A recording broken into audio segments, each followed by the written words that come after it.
नमस्कार, स्वागत है आपका फैशन फास्ट। आप देख रहे हैं, मैं हूं आपके साथ अनुराग सिंह। फैशन फास्ट यानी कि टीवी न्यूज का पहला ब्रेकलेस बुलेटिन, यानी कि अगले 1 घंटे आपको दिखाएंगे बड़ी खबरें। शुरुआत करते हैं हिमाचल प्रदेश के साथ। सोलन में भयानक लैंडस्लाइड की तस्वीरें सामने आई। पल भर में भरभराकर पूरे पहाड़ का हिस्सा गिर गया। कालका शिमला हाईवे को इससे भारी नुकसान पहुंचा है। कई जिलों में आज भी बारिश को लेकर अलर्ट जारी किया गया है। यह अलर्ट येलो अलर्ट है। आपको ये बता दें, कालका शिमला हाईवे पर लगातार हो रही लैंडस्लाइड से सड़क कनेक्टिविटी टूट चुकी है और आफत अभी खत्म नहीं हुई है। बारिश का दौर लगातार जारी और आज भी हिमाचल के कई हिस्सों में भारी बारिश की चेतावनी जारी की गई। ये तस्वीरें एक्सक्लूसिवली हम आपको दिखा रहे हैं, जिसमें आप देख सकते हैं कालका शिमला नेशनल हाईवे पर कैसे भूस्खलन हुआ। उसके चलते पूरी की पूरी सड़क जो है वो बाधित हो गई। यातायात पूरी तरह से रोक दिया गया और उसके चलते लोगों को काफी ज्यादा दिक्कतों का सामना करना पड़ रहा है। तो एक तरफ हिमाचल में लगातार पहाड़ दरक रहे हैं, तो दूसरी तरफ रेस्टोरेशन का काम भी लगातार किया जा रहा है। सोलन के परमाणु में सड़क जोड़ने की कोशिश की जा रही है। हाईवे से मलबे को हटाया जा रहा है। स्थिति इतनी भयावह है कि मरम्मत में अभी और वक्त लग सकता है। वर्कर्स का यह कहना है कि मलबा साफ करने में अभी कई और दिन लगेंगे। हमारी सहयोगी पूनम शर्मा की यह ग्राउंड रिपोर्ट आप देखिए। भारत आपको ग्राउंड जीरो से दिखा रहा है कि किस तरह की जो है यहाँ पे हालात है नेशनल हाईवे पे। और ये चक्की मोड़, ये जगह आप देख सकते हैं लगातार जो है यहाँ पे लैंडस्लाइड अभी भी चल रहा है। आप देख सकते हैं किस तरह, ये देखिए पूरा का पूरा पहाड़ आप देख सकते हैं, पूरा का पूरा पहाड़ नीचे आ रहा है। मिट्टी, मलबा, पत्थर आप देख सकते हैं पूरी तरह नीचे आ चुके हैं। आप देख सकते हैं किस तरह जो है मशीन को भी पीछे कर दिया गया है, क्योंकि लगातार यहाँ पे स्थिति काफी भयानक है। कब जो है लैंडस्लाइड ऊपर से आ जाए कोई पता नहीं है। और ये जो वर्कर्स यहाँ पे काम भी कर रहे हैं वो अपने रिस्क पे यहाँ पे काम कर रहे हैं। इधर नेशनल हाईवे 5 के संचालन के लिए कितनी तेजी से काम किया जा रहा है, ग्राउंड जीरो से एक और रिपोर्ट आपको दिखाते हैं। देख सकते हैं आगे जो है रोड जो है गायब है, 150 मीटर का स्ट्रेच है, पूरी तरह गायब है। आपको दिखा देती हूँ किस तरह के हालात यहाँ पे हैं और काम जो है युद्ध स्तर पे हो रहा है। Times of Bharat ground zero से आपको ये बता रहा है कि किस तरह के हालात यहाँ पे हैं। और यहाँ की अगर हम बात करें, लेबर जो है अपनी भरपूर कोशिश कर रहे हैं कि जल्द से जल्द नेशनल हाईवे को खोला जाए, लेकिन जिस तरह के हालात यहाँ पे है, बार बार लैंडस्लाइड हो रहा है, तो लग नहीं रहा है कि नेशनल हाईवे जो है जल्द खुल पाएगा, क्योंकि आप देख सकते हैं पूरा का पूरा रोड यहाँ पे गायब है। इस बीच कालका शिमला नेशनल हाईवे की एक और डराने वाली तस्वीर सामने आई। हिमाचल प्रदेश में लैंडस्लाइड की डराने वाली तस्वीरें लगातार सामने आ रही है। कई जगह भूस्खलन के बाद हाईवे का हिस्सा ही गायब हो गया। जान जोखिम में डालकर लोग रास्ता क्रॉस कर रहे हैं। तस्वीर आप देखिए और आप इस तस्वीर को देखकर समझ जाएंगे कि कैसे पूरी की पूरी सड़क बह गई होगी। पहाड़ों से लगातार आफत बरस रही है। हम आपसे अपील करते हैं कि अगर ऐसे हालात हैं तो जान को प्रायोरिटी दीजिए, जान जोखिम में मत डालिए, क्योंकि इस तरह की तस्वीरें सामने आने के बावजूद कई लोग जान जोखिम में डालकर रास्ते को पार करने की कोशिश करते हैं और कई बार इससे बड़े हादसे भी हुए हैं। इधर हिमाचल के कुल्लू में भारी बारिश को लेकर अलर्ट जारी किया गया। तेज बारिश के बाद नदी नाले उफान पर है। पहाड़ी इलाकों में भूस्खलन का खतरा बढ़ चुका है। पहाड़ों में अभी भी खतरा टला नहीं है, ऐसे में लोगों को सतर्क रहने को कहा गया है। और अगला अलर्ट जो है वो कुल्लू के लिए। फ्लैश फ्लड तो यहाँ पर पहले भी आ चुका है, लेकिन एक बार फिर से बारिश का दौर अगर शुरू होता है तो जो जख्म लोगों के धीरे धीरे भर रहे थे बारिश और बाढ़ के बाद, वो एक बार फिर से हरे हो सकते हैं। मुश्किलें एक बार फिर से लोगों की बढ़ सकती हैं।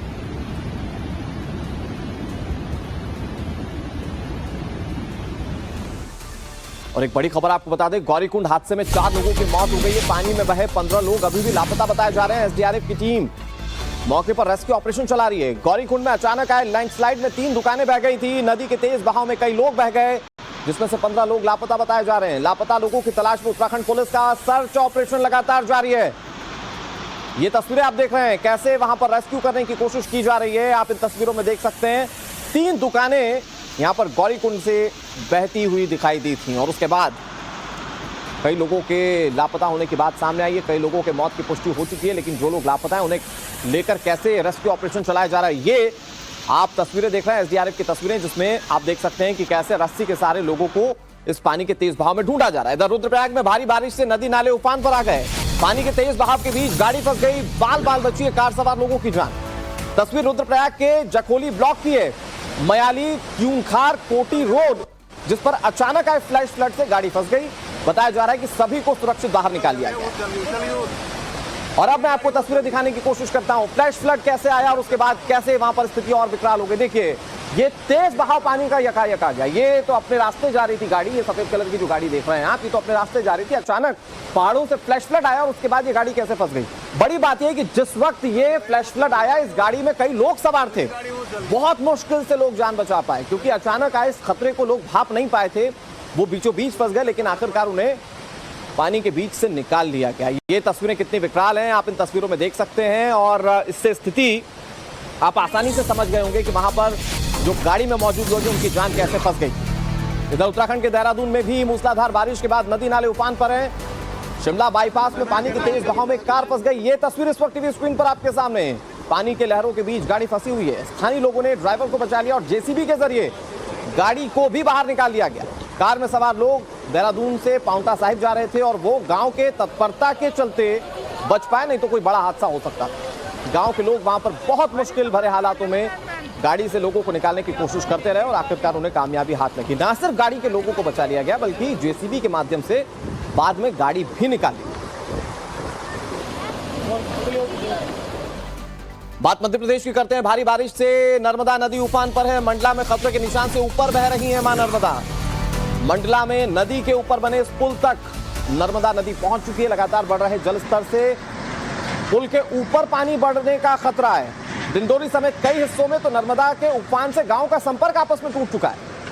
ये तस्वीर आप देखिए, ये मंडला की तस्वीरें और यहां पर आप देखेंगे कि कैसे पुल तक पानी पहुंच चुका है। अगर थोड़ा और पानी बढ़ा तो ये पुल के ऊपर से बहने लगे। गाड़ियों की आवाजाही अभी भी चल रही है और ऐसे में स्थिति लगातार विकराल होती जा रही है। हमारे साथ जबलपुर से हमारे सहयोगी मकरंद काले जुड़ गए हैं। मकरंद, क्या स्थिति बताई जा रही है, क्योंकि जो तस्वीरें हैं उसमें साफ पता चलता है कि पुल तक पानी पहुंच चुका है नर्मदा नदी का।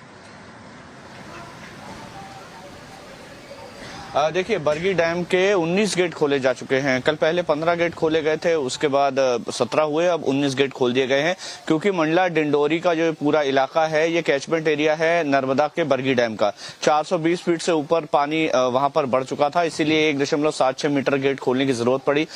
19 गेट खोले जा चुके हैं। मेरे पीछे मैं आपको तस्वीरें दिखाना चाहूंगा। यहाँ पर नर्मदा नदी पर हम ग्वारी घाट पर मौजूद है जबलपुर में, और तस्वीरें देखिए, कल हम जहाँ पर मौजूद थे और मंदिर के नीचे तक पानी था, आधा मंदिर डूबा हुआ था। आज आपको दिख रहा होगा पूरा नवग्रह मंदिर पूरा डूब चुका है मंदिर, और जो आसपास का जो क्षेत्र है ये ग्वारी घाट पूरा इलाका है, नीचे घाट हुआ करता था, पूरा पानी से लबालब हो गया है। हम पास की है एक बिल्डिंग की छत पर मौजूद है और यहाँ पर आवाजाही भी पूरी तरह से प्रतिबंधित कर दी गई है। तस्वीरें दिखा रहा हूं मैं मां नर्मदा की ग्वारी घाट की, और यहाँ पर जो जलस्तर है वो 20 से 22 फीट तक आप मान के चलिए कि बढ़ चुका है। और ये जो पूरा पानी है ये अब नरसिंहपुर के बाद होशंगाबाद और वहां से देवास होते हुए इंदिरा सागर डैम तक जाएगा। तो जाहिर है कि जलस्तर बढ़ने से निचली बस्तियों को खाली करा लिया गया है और इसके साथ साथ वहां के लोगों को सुरक्षित स्थानों पर पहुंचाया गया है। नर्मदा की जो सहायक नदियां हैं, जैसे कल मैं तस्वीरें दिखा रहा था, हिरन नदी है, वहां पर रेस्क्यू ऑपरेशन की भी जरूरत पड़ी क्योंकि हिरन नदी का पानी गांव के अंदर घुस गया। ये जो आप तस्वीरें दिखा रही हैं एक्सक्लूसिव तस्वीरें हैं और जबलपुर में नर्मदा नदी के बढ़ते जलस्तर को लेकर तमाम हालातों को बताती हुई ये तस्वीरें आप नजर बनाए रखिए, आपसे अपडेट हम लेते रहेंगे।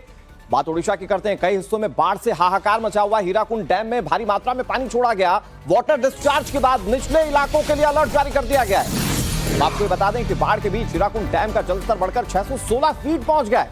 इसके बाद पानी बांध से छोड़ा गया और उसके चलते निचले इलाकों में अब बाढ़ का संकट गहरा चुका है। तस्वीरें इस वक्त टीवी स्क्रीन पर आपके सामने। हीराकुंड डैम से भारी मात्रा में पानी छोड़े जाने के बाद क्या स्थिति आप ये देखिए, डैम से पानी छूटते हुए कैसे सैलाब को छोड़ा गया इस डैम से, आप इन तस्वीरों में देख सकते हैं। और निचले इलाकों में चूंकि ये पानी पहुंचेगा ही तो वहां पर स्थितियां विकराल हो सकती हैं। निचले इलाकों को लेकर अलर्ट भी जारी कर दिया गया है। महानदी इस वक्त अपने विकराल रूप में है और ऐसे में जब पानी डैम से ओवरफ्लो होने की स्थिति थी, इस पानी को छोड़ दिया गया। अब निचले इलाकों के लिए खतरा बनकर ये पानी कैसे आगे बढ़ रहा है आप इन तस्वीरों में देख सकते हैं। जहां से ये पानी छोड़ा गया उस पॉइंट की हम आपको तस्वीर दिखा रहे हैं, उस डैम की हम आपको तस्वीरें दिखा रहे हैं और यहां से पानी का बहाव सारी कहानी आपके सामने रख देगा।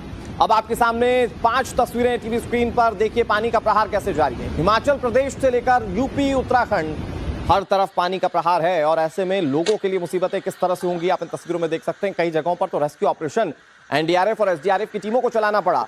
मध्य प्रदेश में नर्मदा नदी उफान पर, उत्तर प्रदेश में कई बांधों से पानी छोड़ दिया गया है, कई पुलिया से पानी ओवरफ्लो हो रहा है। हिमाचल में लैंडस्लाइड, तो ओडिशा में भी आपकी तस्वीरें हम आपको दिखा रहे हैं, जहां पर आप देखिए कि कैसे मुश्किलें बढ़ी हुई। और अब दहला देने वाली ये तस्वीर उत्तर प्रदेश के बुलंदशहर से दिखाने जा रहे हैं आपको। यहां पर करंट लगने से एक सांड की मौत हो गई। बारिश के दौरान खंबे से पानी में करंट उतर आया था, एक साइकिल सवार भी इसकी चपेट में आ गया। करंट की चपेट में आने से बच्चों की स्कूल वैन बच गई।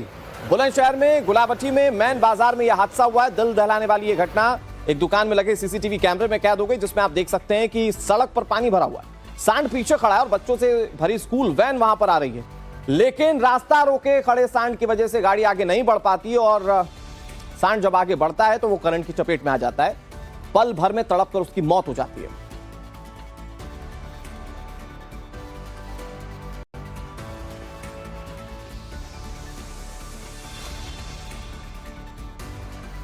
और आगे बढ़ते हुए आपको दिखाते हैं 1 मिनट में बाढ़ बारिश की बाकी खबरों का डोज। हिमाचल प्रदेश के मंडी इलाके में एक बार फिर से लैंडस्लाइड की घटना सामने आई। लगातार बारिश की वजह से पहाड़ पर भूस्खलन जारी है। आप देख सकते हैं कि पहाड़ पर मलबा रोड पर आ गया, जिसकी वजह से एक बार फिर से मंडी मनाली रोड बाधित हो गया है।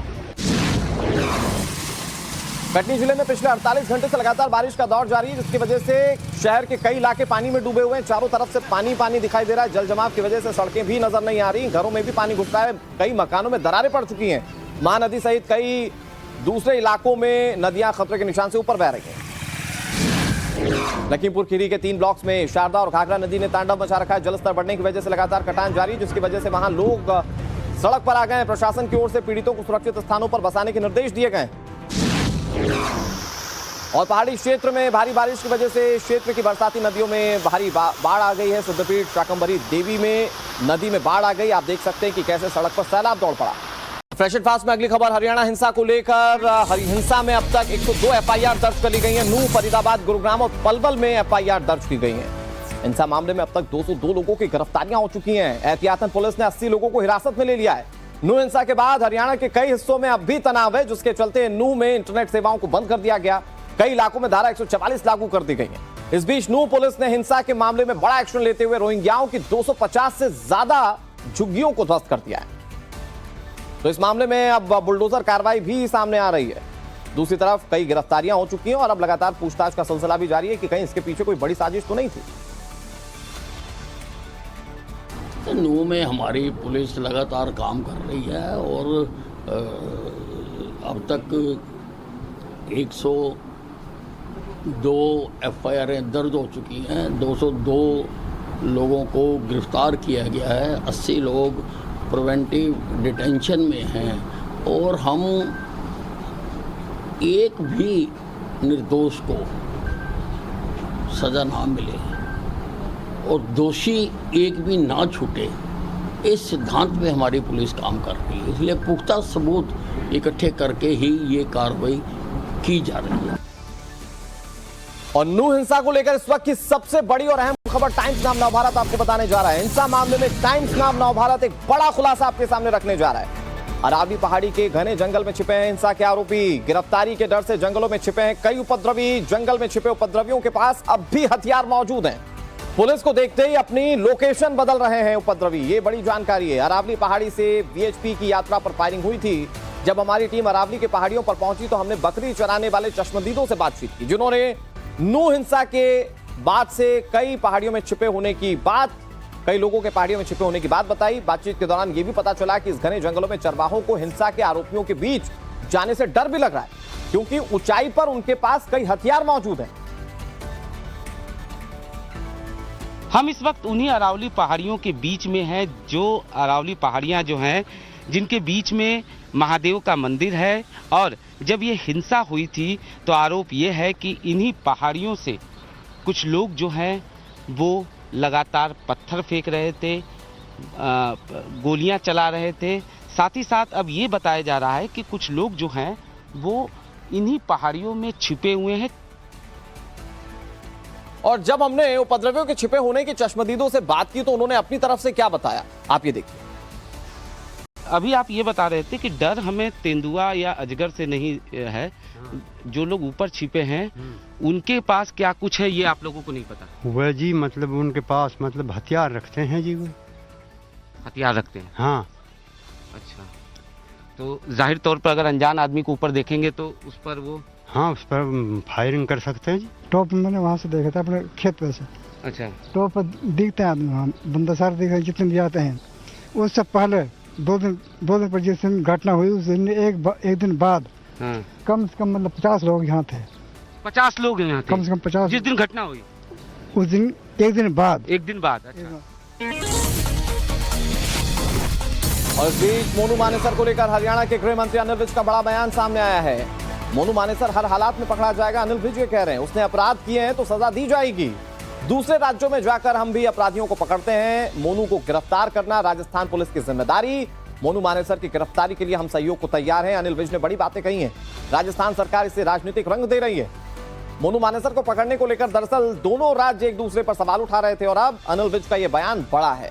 दरअसल राजस्थान के मुख्यमंत्री अशोक गहलोत ने ट्वीट कर हरियाणा सरकार के उस बयान पर तंज कसा था जब सीएम खट्टर ने मोनू मानेसर की गिरफ्तारी के लिए राजस्थान पुलिस की मदद करने की बात कही थी, जिस पर गहलोत ने लिखा था कि हरियाणा के मुख्यमंत्री मनोहर लाल खट्टर मीडिया में बयान देते हैं कि राजस्थान पुलिस की हर संभव मदद करेंगे, लेकिन जब हमारी पुलिस नासिर जुनैद हत्याकांड के आरोपी को गिरफ्तार करने गई तो वहां राजस्थान पुलिस पर एफआईआर दर्ज कर ली गई।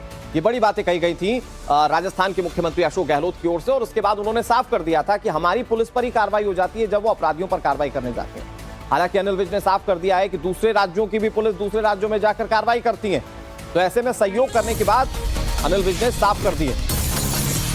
इधर नूह हिंसा को लेकर एक और अहम खबर हम आपको बताने जा रहे हैं। नूह का पाकिस्तान कनेक्शन सामने आ चुका है, जहां पाकिस्तान के यूट्यूबर ने नूह में हिंसा भड़काई है। टूल की तरह इस्तेमाल किया गया था सोशल मीडिया। अनिल विज पहले ही कह चुके हैं कि सोशल मीडिया पर यह हिंसा भड़काई गई होगी। पाकिस्तान के यूट्यूबर ने अपनी लोकेशन राजस्थान बताई थी, अलवर का लोकेशन डालकर वीडियो अपलोड किया था। मोनू मानेसर को मारने और हिंसा के लिए उकसाया था इस यूट्यूबर ने। नूह में हुई हिंसा में अब तक मोनू मानेसर और विधायक मामन खान पर भड़काने के आरोप लग रहे थे, लेकिन अब पुलिस को कुछ ऐसे सबूत हाथ लगे हैं जिसमें हिंसा के पाकिस्तान कनेक्शन की बात सामने आई, जिसके बाद पुलिस एफआईआर दर्ज कर इस मामले की जांच शुरू कर चुकी है। बताया जा रहा है कि जिस यूट्यूबर जिशान मुश्ताक और एहसान ने अपना लोकेशन अलवर बताया था, उसका असली लोकेशन लाहौर का था। और हरियाणा हिंसा को लेकर उत्तर प्रदेश में भी हलचल बढ़ी हुई है। बड़ी ब्रेकिंग ये है कि हरियाणा हिंसा को लेकर उत्तर प्रदेश में हाई अलर्ट जारी कर दिया गया है। मेरठ के संवेदनशील इलाकों पर प्रशासन की पैनी नजर है। 1000 सीसीटीवी कैमरों से निगरानी रखी जा रही है पूरे शहर। सोशल मीडिया की लगातार मॉनिटरिंग की जा रही है, कोई भड़काऊ पोस्ट ना डाले और अगर डाल दे तो उस पर कार्रवाई हो, इस बात की कोशिश है पुलिस प्रशासन की ओर से। आपने देखा किस तरह से नूह में हिंसा भड़के, उसके बाद उसका असर दिल्ली बॉर्डर, उत्तर प्रदेश बॉर्डर तक हुआ। अब बॉर्डर के इस तरफ भी लगातार कोशिश की जा रही है कि हालात को पूरी तरह से नियंत्रण में रखा जाए। मेरठ की तस्वीरें हम आपको दिखा रहे हैं, जहां पर 1000 सीसीटीवी के माध्यमों से पूरे शहर भर की निगरानी की जा रही है और सोशल मीडिया पोस्ट पर भी खास तौर पर पुलिस प्रशासन की नजर है। देखिए, लगातार सोशल मीडिया सेल हमारे यहाँ पे भी और पुलिस के कंट्रोल रूम में भी स्थापित है और लगातार हम वॉच कर रहे हैं। जो भी आदमी आपत्तिजनक कुछ भी पोस्ट करता है, जो माहौल बिगाड़ने की कोशिश करता है, उस पर लगातार कार्रवाई भी की जा रही है। और नूह हिंसा मामले को लेकर रोहतक से लेकर ये खबर आ रही है, जहां नूह हिंसा के खिलाफ सड़क पर बैठा हिंदू समाज।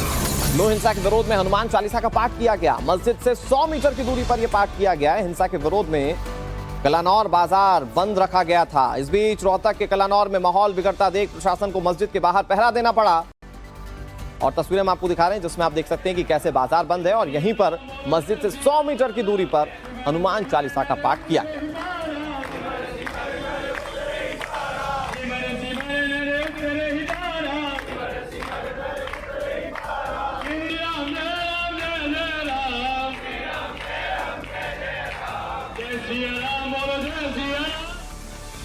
और फ्रेश एंड फास्ट में आगे बढ़े उससे पहले नजर इस वक्त की हेडलाइंस पर।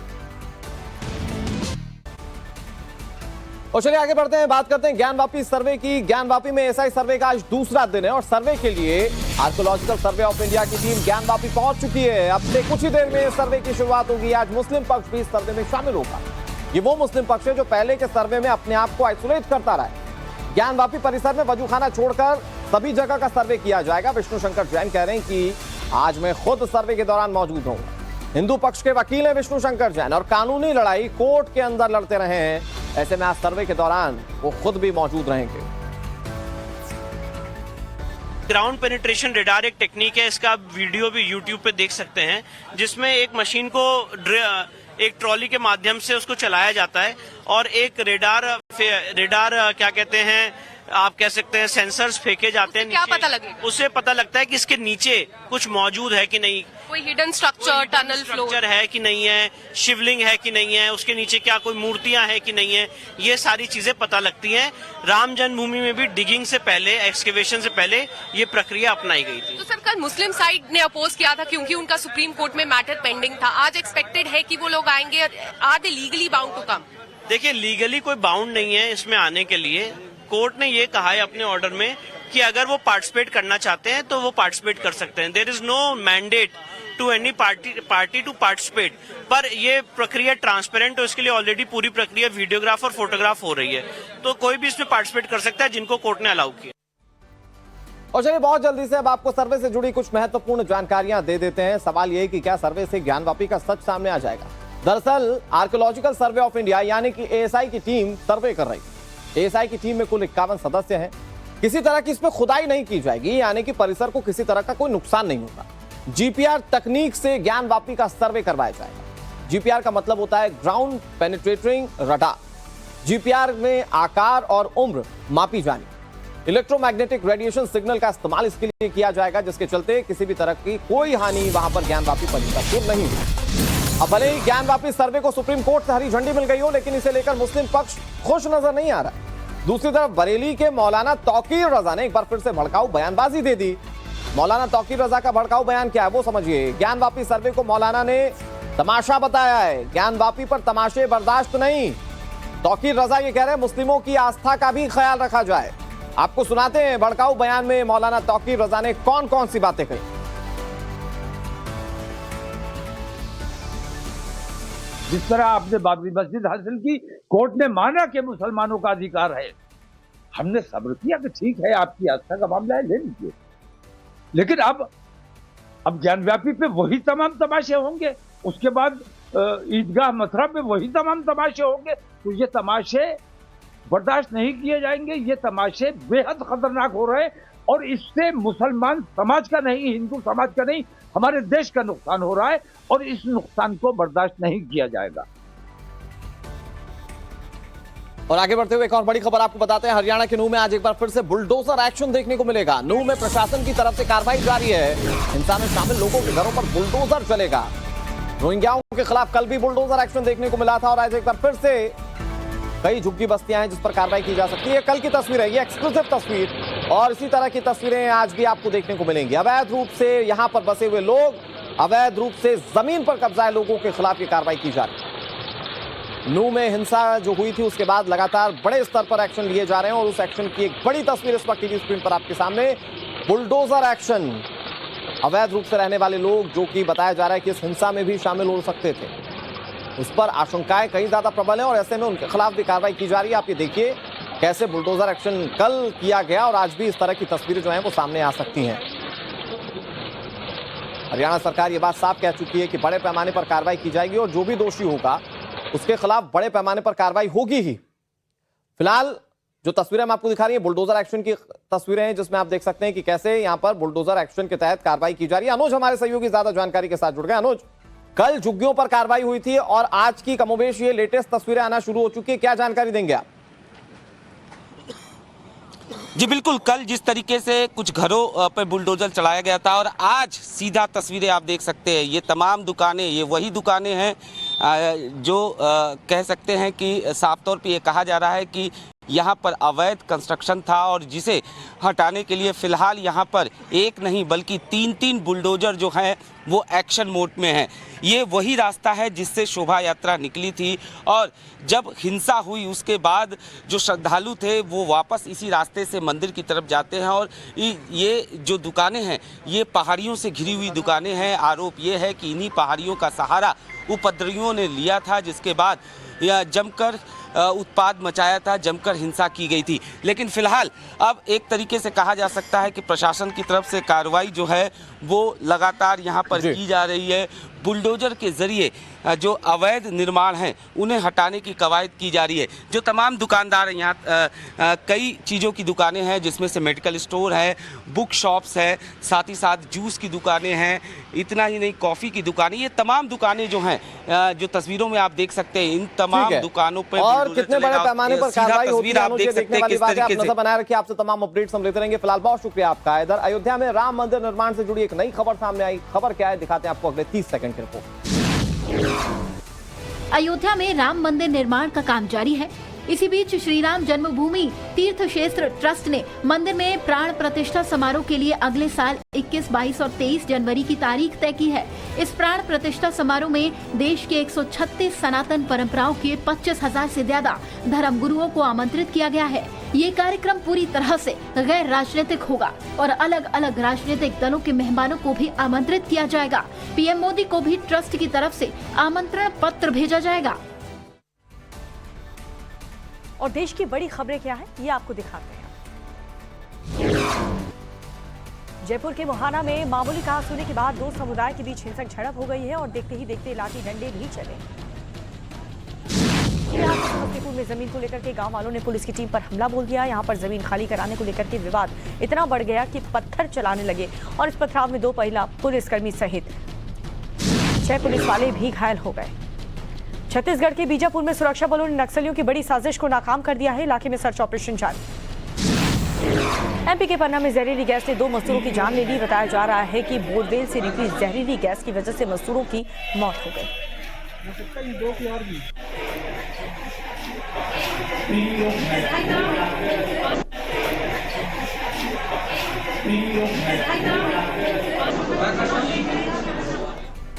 और चलिए बात करते हैं पाकिस्तानी महिला सीमा हैदर की। जी पाक महिला सीमा हैदर मामले से जुड़ा एक बड़ा एक्शन देखने को मिला है। नेपाल बॉर्डर पर तैनात एसएसबी के 2 जवान सस्पेंड कर दिए गए। भारत में एंट्री मामले में 2 जवानों को सस्पेंड कर दिया गया है। ये बड़ा एक्शन सीमा हैदर केस में लिया गया। सस्पेंड किए गए जवानों पर लापरवाही का आरोप लगा है। भारत में सीमा की एंट्री को लेकर के जांच अभी भी जारी है। हर एंगल से एटीएस की टीम इसमें पूछताछ कर रही है और सस्पेंड किए गए जवानों पर लापरवाही का आरोप लगाया है। ये बड़ी खबर आपको बता रहे हैं। भारत में एंट्री मामले में 2 जवानों को सस्पेंड कर दिया गया है, क्योंकि आखिर सीमा हैदर भारत में दाखिल कैसे हुई इसको लेकर के भी जांच की जा रही है, जिसको लेकर के ये बड़ा एक्शन अब तक का देखने को मिल रहा है, जिसमें 2 जवानों को सस्पेंड कर दिया गया। सस्पेंड किए गए जवानों पर कार्रवाई भी होगी, उनसे पूछताछ भी होगी। और चलिए बुलेटिन में आगे बढ़ते हुए बात बेंगलुरु की, जहां पर आग ने जबरदस्त तांडव मचाया। कर्नाटक के बेंगलुरु में 2 कारों में अचानक भीषण आग लग गई। देखते ही देखते कार आग का गोला बन गई। बताया जा रहा है कि वहां मौजूद ट्रांसफार्मर में आग लगी। दोनों कार उसी जगह के पास पार्क की गई थी, जिसके बाद भयानक आग ने दोनों गाड़ियों को अपनी चपेट में ले लिया। गनीमत ये रही कि जिस वक्त ये हादसा हुआ कार में कोई मौजूद नहीं था। सूचना मिलते ही